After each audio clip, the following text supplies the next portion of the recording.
Oke, bismillahirrahmanirrahim. Assalamualaikum warahmatullahi wabarakatuh. Alhamdulillah, pada hari ini kita dapat berkumpul kembali untuk melaksanakan pembelajaran mata kuliah pendidikan multikultural. Perkenalkan, kami dari kelompok 1. Di sini kami akan membahas mengenai pengertian pendidikan multikultural, kemudian pendidikan multikultural sebagai fenomena dalam kehidupan, selanjutnya itu sebab-sebab munculnya, dan terakhir mengenai karakteristik dari pendidikan multikultural itu sendiri. Baik, saya sebagai pemateri 1 yaitu Zio Radika Fatama akan menjelaskan mengenai pengertian terlebih dahulu, yaitu pengertian pendidikan multikultural. Oke, baik teman-teman, sebelum kita mengetahui apa istilah dari pendidikan multikultural, maka yang perlu kita pahami terlebih dahulu adalah pengertian dari kata pendidikan. Jadi pendidikan ini berasal dari kata bahasa Indonesia, yaitu didik, yang artinya latihan atau pelihara. Kemudian kata didik ini ditambahkan kata mendidik, artinya memberi latihan. Jadi kalau didik itu latihan, kalau mendidik itu berarti memberikan latihan. Nah, kemudian pendidikan sendiri dalam bahasa Yunani itu berasal dari kata pedagogi, yang artinya memberikan bimbingan kepada anak. Nah, secara istilah, pendidikan diartikan sebagai suatu usaha secara sadar dan juga terencana guna mengembangkan suatu potensi yang dimiliki oleh seorang individu untuk memiliki akhlak yang mulia, kekuatan spiritual, pengendalian diri, dan keterampilan yang dibutuhkan dalam masyarakat. Jadi intinya pendidikan itu adalah usaha kita secara sadar dan juga terencana agar kita mampu menumbuhkan potensi yang dimiliki oleh seorang anak guna menumbuhkan sikap akhlak yang baik, kemudian keterampilan, kekuatan spiritual yang memang dibutuhkan ia dalam kehidupan sehari-hari. Nah, setelah kita paham apa arti kata pendidikan, maka kata yang perlu kita pahami selanjutnya yaitu adalah multikultural. Jadi, multikultural ini secara bahasa Inggris itu merupakan dua kata, multi and culture. Multi artinya banyak, beragam, sedangkan culture yaitu kebudayaan, kesopanan, dan pemeliharaan. Jadi multikultural secara bahasa adalah kebudayaan yang beragam gitu. Nah, agar lebih jelas, maka di sini saya akan menampilkan pendidikan multikultural menurut para ahli. Jadi, para ahli ini memberikan pandangannya atau pendapatnya mengenai istilah pendidikan multikultural. Yang pertama adalah disampaikan oleh Anderson dan Caster. Ia menyatakan pendidikan multikultural adalah pendidikan mengenai keragaman budaya. Jadi Anderson dan Caster ini memberikan istilah secara singkat. Ya, apa yang dimaksud pendidikan multikultural? Yaitu suatu pendidikan yang memang membahas mengenai atau tentang sebuah keragaman budaya yang dimiliki oleh umat manusia.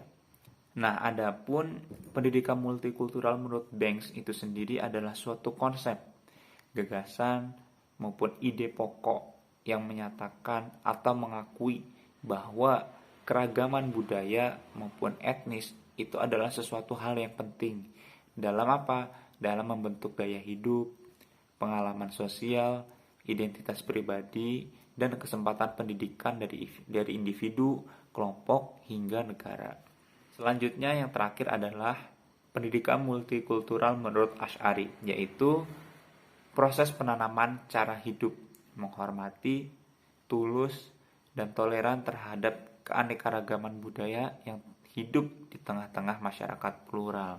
Jadi maksudnya menurut Asy'ari ini pendidikan multikultural itu adalah proses penanaman kita sebagai seorang individu itu ditanamkan bagaimana cara kita menghargai, saling mencintai, menghormati keragaman budaya yang memang kita miliki itu di tengah masyarakat plural, artinya masyarakat yang beragam. Nah, kita ini kan hidup di tengah masyarakat yang memiliki keragaman yang luar biasa ya, memiliki banyak etnis, suku, budaya, agama, dan lain-lain. Nah, menurut Asy'ari, pendidikan multikultural itu adalah bagaimana cara kita mampu untuk menghargai itu semua di tengah keragaman yang kita miliki.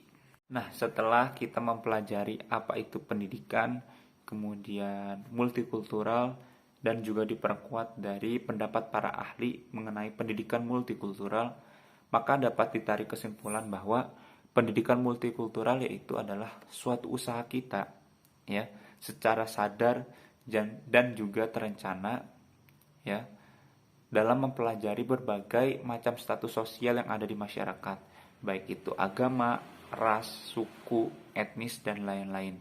Nah, tujuannya apa? Tujuannya yaitu agar terciptanya suatu kepribadian dalam diri kita ini, kepribadian yang mampu menghargai, saling mencintai, saling menghormati, dan juga cerdik, ya, ketika menghadapi persoalan-persoalan yang berhubungan dengan keragaman budaya, baik itu di dalam sekolah maupun luar sekolah.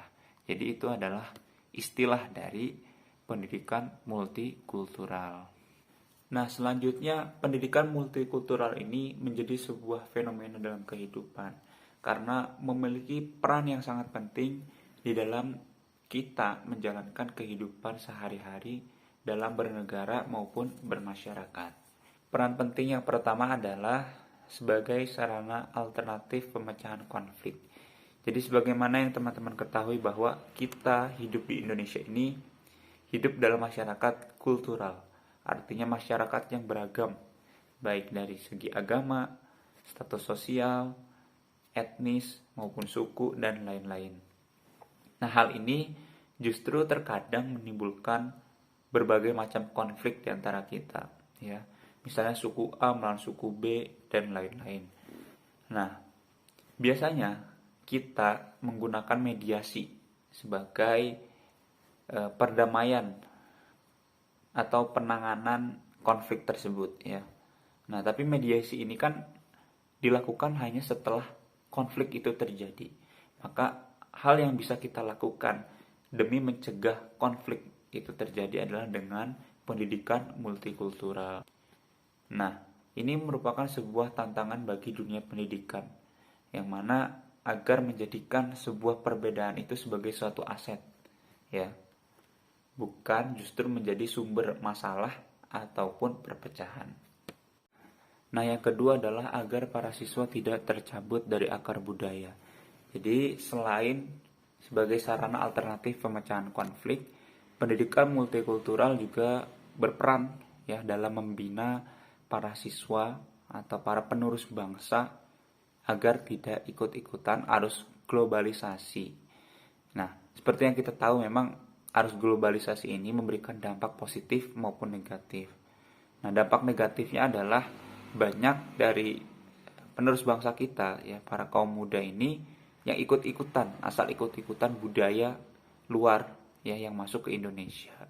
Nah, diharapkan dengan adanya pendidikan multikultural ini dapat membina para siswa mana budaya yang boleh kita ikuti, mana budaya yang memang tidak boleh ikuti. Dan jangan sampai kita buta, ya, sehingga ikut-ikutan. Justru budaya tersebut malah bertentangan dengan norma dan budaya yang kita miliki. Itu, ya. Nah, yang terakhir adalah menuju masyarakat Indonesia yang multikultural. Jadi, dengan adanya pendidikan multikultural, diharapkan kita sebagai warga Indonesia tidak hanya menjadikan Bhinneka Tunggal Ika itu sebagai slogan, tapi perlu kita hayati, kita terapkan dalam kehidupan sehari-hari. Bukan hanya dalam aspek budaya, tapi aspek yang lain, ya, seluruh aspek dalam kehidupan, baik bermasyarakat, berbangsa maupun bernegara. Dengan begitu diharapkan dapat mewujudkan cita-cita kita menjadi masyarakat Indonesia yang multikultural.